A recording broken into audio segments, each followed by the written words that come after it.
The U.S. House of Representatives Select Committee on China is looking into U.S. investments in Chinese technology companies. The committee sent letters to 4 U.S. venture capital firms expressing concern over investments in artificial intelligence, quantum computing, and other advanced technologies. I spoke to the ranking member on the committee, Democratic Congressman Krishnamoorthi, about the investigation. Congressman, great to have you with us here in the studio. Thanks for joining us. So the House Select Committee on China has been looking into U.S. venture capital firms who are investing in Chinese tech, in particular in AI and military applications. What are the investments that most concern you here? I think investments that go into AI or in quantum computing or semiconductors, because what we found is that some of those companies that American venture capital firms have invested in are also involved in military civil fusion endeavors. And also endeavors to crack down on the Uyghurs or to surveil people or surveil dissidents. And so, we don't want our money going into ventures that could harm our interests or our values. What about U.S. national security interests? I mean, what is the exact concern there? Sure.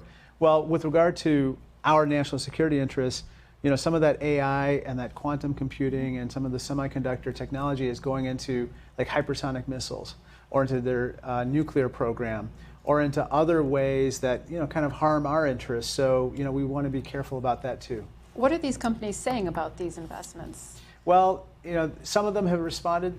Others are saying, well, the people that made those investments left the company a long time ago. Others are saying we've exited from those investments completely. And so we're still gathering the information. It's done on a voluntary basis right now, but we're looking forward to further cooperation from them. I want to ask you about the larger policy landscape here, because the White House is considering an executive order that would restrict U.S. firms investing in Chinese semiconductors, also AI, quantum computing. Sure. You mentioned. But we've also seen 2 U.S. senators who are working on legislation as well that would track investments in China, as you know. And Democratic Senator Bob Casey said the following, quote, "As a matter of national and economic security, we need greater insight into which of our nation's critical technological capabilities have been moved overseas and at what scale." Are you concerned that these competing initiatives, you have the White House with one approach, senators with another, that they might not create big bureaucratic hurdles for American companies that are looking to invest abroad? Well, I think that, first of all, this is one of those areas where there's bipartisanship in the sense that, and bicameral bipartisanship. So there are Republicans, Democrats in the House and the Senate working along with the White House on what is kind of sensible legislation and policy going forward. So I think that's a good thing. But yes, we don't want a situation where we create confusion or regulatory hurdles that make it even more difficult to understand, what you should be doing and what you shouldn't be doing. So we need to be cautious about that. How can that be done? And what approach should be taken here to make sure that those approaches are actually streamlined? Well, I think that we have to make sure that, for instance, we're consulting with the White House on what they think is the right path forward. We're also consulting with the Senate. I think it's fair to say that the committees of jurisdiction in the House and the Senate are working together on this, and the White House is obviously giving its input. So hopefully we can come up with something that's sensible. We've seen the news that the foreign minister, Qin Gang, has been replaced by Wang Yi after not being seen for a month. What do you think this means for U.S. efforts to stabilize the relationship with China? It's a good question. We don't know what's going to happen with regard to their policy, although the person that was just removed also was kind of a wolf warrior diplomat. He was extremely hawkish in his tone toward the United States. So if his replacement is a little bit less hawkish, that might be a good thing. But we don't know yet how the policy is going to change. Wang Yi, as you know, is a very able diplomat. He's also very highly trusted by Xi Jinping. And so I'm not sure that there will be big changes. But I think all of this illustrates just the opacity, the lack of transparency about Chinese government and how you just don't know what the heck is going on sometimes within the CCP. It's not exactly a liberal democratic organization.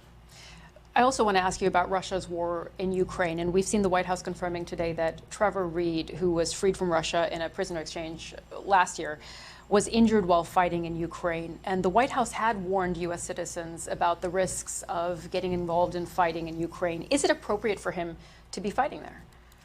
Well, I think that individual American citizens felt so strongly and feel so strongly about the war in Ukraine that they are going to go and do, what their heart commands, and I don't think we're going to be able to stop that.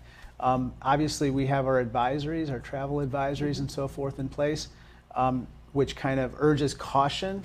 But at the same time, we have a tremendous amount of passion behind the positions supporting Ukraine, even in places like my own constituency, which has a huge Ukrainian American population. And Congressman, I also want to ask you about President Biden announcing the establishment of a national monument to Emmett Till, both in Illinois and Mississippi. What does this mean to Illinois? Well, as you know, Emmett Till was from Chicago.